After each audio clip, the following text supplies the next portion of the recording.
Hello everyone, I'm going to show you a magic trick today. I've got a new toy. Let's plug it in. Here we go. Abracadabra. It's a light box.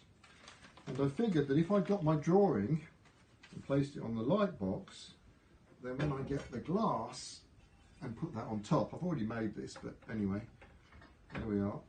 I can replace the beak, the body on top of the drawing, see exactly what I'm doing, and it's great. Now, for the arrows, I made some lozenge-shaped marini, and I'll show you what I did with these, but I'm going to show you with a piece of card because it's too small otherwise.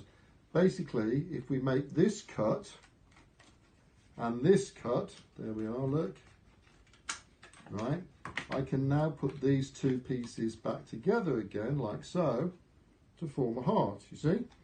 And then we can get a stringer, one of these, and place that down the middle like so to form the shaft of the arrow. I've made these marini which are streaky and stripy so that when I do the same thing with these they're going to look feathery. There we are.